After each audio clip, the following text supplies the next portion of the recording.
En primer lugar, se presentará el procedimiento para determinar el máximo de resonancia del circuito RLC con tensión de salida en C. El proceso será similar para la tensión en L y en R. Partiendo de una señal sinusoidal de 10 voltios pico a pico y baja frecuencia, y dado que ahora la señal de salida puede ser amplificada, ajustaremos una escala vertical superior en el canal 2. En este caso 5 voltios por división frente a los 2 voltios por división del canal 1. Y seguidamente aumentaremos o disminuiremos la frecuencia de la señal de entrada hasta encontrar el máximo valor de la señal de salida. En este momento la frecuencia de la señal de entrada coincidirá con la frecuencia de resonancia del circuito. Como ayuda para encontrar el máximo, configuraremos la medida de tensión pico a pico en el canal 2. Bajo la suposición de un efecto de carga nulo en la tensión de entrada, el máximo de resonancia podrá encontrarse como el cociente entre la tensión de salida y la tensión de entrada para la frecuencia en la que la salida es máxima, es decir, la frecuencia de resonancia. Si se calcula el 20 logaritmo de este cociente, se podrá determinar el máximo de resonancia en decibeles. La medida de fase, por otra parte, se realizaría de forma similar a la empleada para los circuitos de primer orden. En este caso, se estaría determinando la fase introducida por el circuito justo en el máximo de resonancia.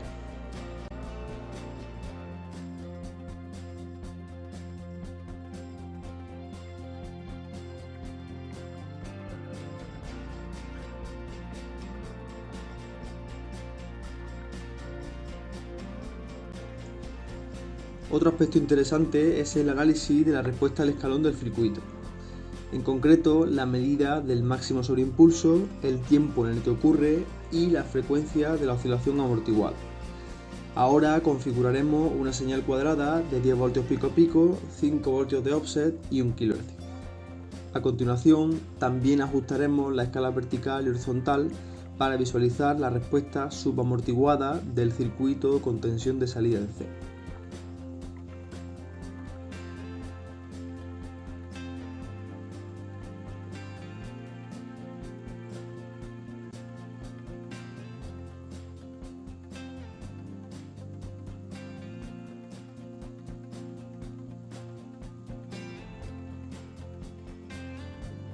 Como viene siendo habitual, configuraremos dos cursores de tipo tiempo en el canal 2, de forma que coloquemos el primero de ellos al inicio del estímulo de entrada y el segundo en el máximo de la tensión de salida.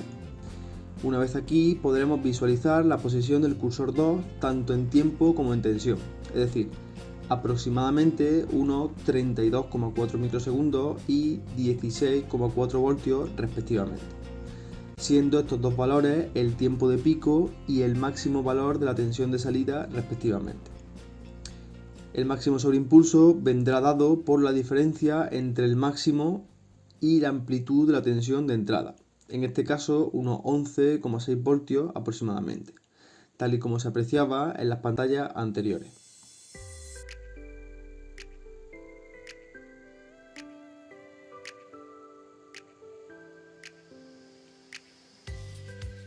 Finalmente, reajustaremos la escala horizontal para visualizar al menos un periodo de la oscilación amortiguada e introduciremos un cursor al inicio del periodo y otro al final.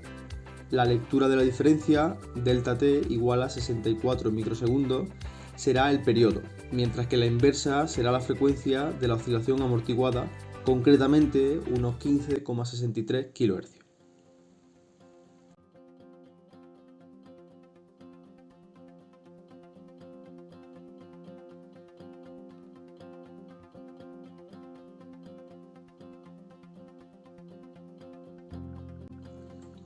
En el caso del circuito RLC con tensión de salida en L, se procederá de forma similar, ajustando la referencia horizontal al 0 y colocando el cursor 1 al inicio del estímulo de entrada y el cursor 2 en el instante en el que ocurre el mínimo de la tensión en L. Es importante destacar cómo ahora la oscilación amortiguada se encuentra en oposición de fase debido al signo negativo de su expresión teórica.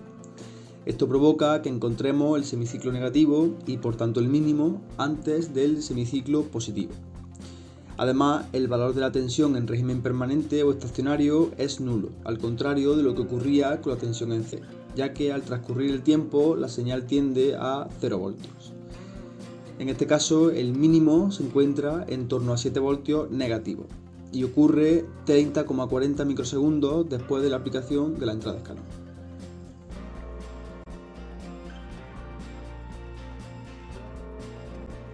Para determinar experimentalmente el máximo de la tensión en R y el tiempo en el que tiene lugar, habría que seguir el mismo procedimiento anterior. Ahora es importante ajustar la escala vertical del canal 2 debido a la menor amplitud de esta señal con respecto a la anterior. Una vez aquí, ajustaremos la escala horizontal para visualizar correctamente el máximo de la tensión en R y usaremos los cursores de manera similar al caso anterior. Se puede comprobar cómo la fase de la oscilación amortiguada es nula, siendo el valor del que parte en t igual a 0 y el valor en régimen permanente o estacionario igual a 0 voltios.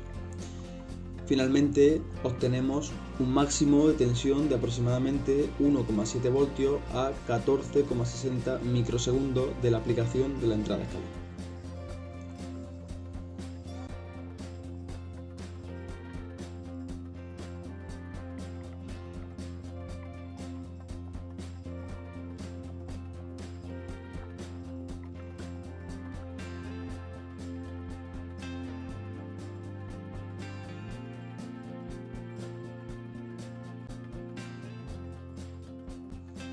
A continuación se muestra la respuesta en frecuencia general de un filtro paso bajo de segundo orden o circuito RLC con tensión de salida en C, en el que las componentes de baja frecuencia respecto a la frecuencia natural no sufrirían apenas atenuación ni variación en su fase.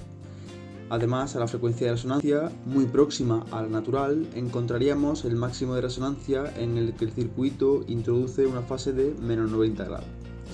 Finalmente, las componentes de frecuencia superiores a la frecuencia natural serían atenuadas a razón de 40 decibelios por década y sufrirían una modificación de fase desde menos 90 grados a la frecuencia natural hasta menos 180 grados en alta frecuencia.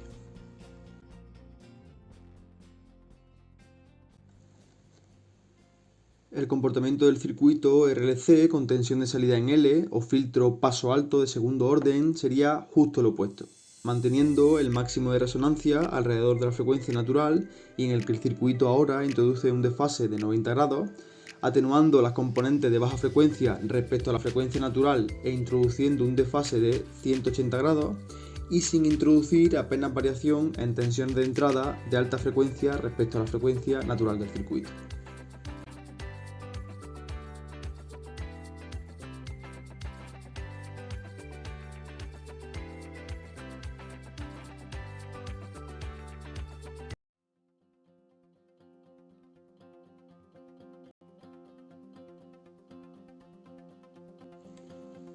Una novedad respecto a los circuitos anteriores es el filtro paso banda o circuito RLC con tensión de salida en R.